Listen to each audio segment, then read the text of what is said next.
Bienvenue à toi, chercheur de vérité.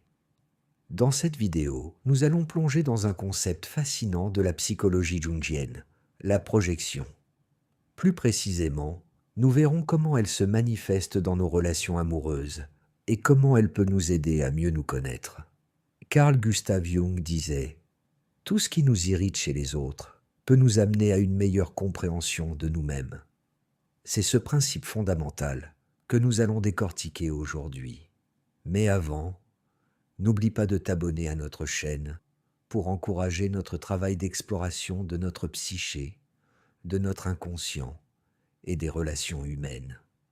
Maintenant, commençons. Premièrement, analysons l'autre vu comme écran de projection. Dans la psychologie analytique, la projection est un mécanisme de défense inconscient par lequel nous attribuons à autrui des sentiments, des pensées ou des traits de personnalité que nous refoulons ou que nous ne reconnaissons pas en nous-mêmes.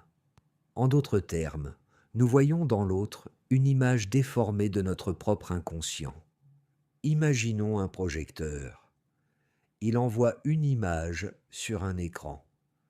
Dans nos relations, l'autre devient cet écran. Nous projetons sur lui nos propres contenus psychiques. Par exemple, une personne ayant du mal à reconnaître sa propre colère peut accuser son partenaire d'être constamment en colère.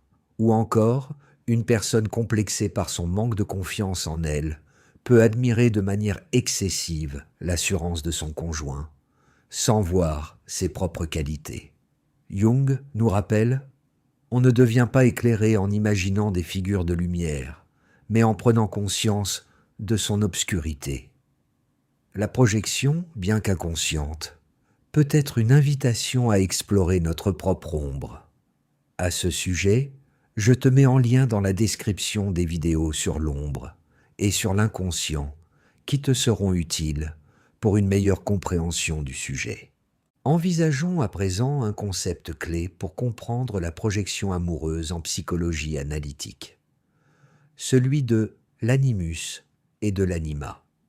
Selon Jung, chaque homme possède en lui une part féminine inconsciente, l'anima, et chaque femme en elle une part masculine inconsciente, l'animus. Ce sont des archétypes, c'est-à-dire des modèles symboliques, universels et récurrents, qui influencent nos choix amoureux. Nous sommes souvent attirés par des personnes qui incarnent, à nos yeux, notre anima ou notre animus. Nous projetons donc sur elles l'image idéalisée de notre propre polarité inconsciente. Une femme peut être attirée par un homme qui semble fort, rationnel et indépendant, projetant ainsi son animus sur lui. Inversement, un homme peut être attiré par une femme qui semble douce, émotionnelle et intuitive, projetant son anima. Le problème survient lorsque nous confondons la personne réelle avec notre projection. Nous attendons d'elle qu'elle corresponde à l'image idéalisée que nous avons créée, ce qui peut mener à une véritable déception. Jung met en garde, la rencontre de deux personnalités est comme le contact de deux substances chimiques. S'il se produit une réaction, les deux sont transformés. Il est donc essentiel de reconnaître notre propre contribution à la relation. Il y a une part d'illusion nécessaire au départ, mais ceci est un simple processus naturel pour qu'ensuite la relation repose sur des bases solides. Troisièmement, l'illusion nécessaire. La projection n'est heureusement pas toujours négative. Au contraire, au début d'une relation, elle joue un rôle essentiel dans la création du lien amoureux. Nous avons besoin d'une certaine idéalisation, d'une illusion pour tomber amoureux. Cette illusion nous permet de voir l'autre sous un jour favorable, de nous connecter à lui et de nous engager dans une relation.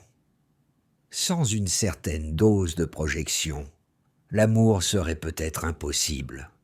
Cependant, il est crucial de ne pas rester prisonnier de cette illusion. Avec le temps, il est important de voir l'autre tel qu'il est réellement, avec ses qualités et ses défauts. C'est à ce moment-là que l'amour peut se transformer en une relation plus authentique et plus profonde. Jung affirmait « Je ne suis pas ce qui m'est arrivé, je suis ce que je choisis de devenir ». En prenant conscience de nos projections, nous pouvons choisir de devenir plus conscients, plus responsables et plus aimants. Nous pouvons utiliser l'amour comme un chemin vers la connaissance de soi. Pour conclure, la projection est un phénomène complexe et omniprésent dans nos relations amoureuses.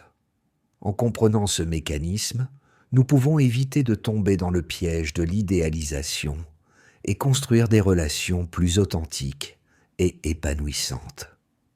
N'oubliez pas, l'autre est un miroir qui reflète notre propre inconscient.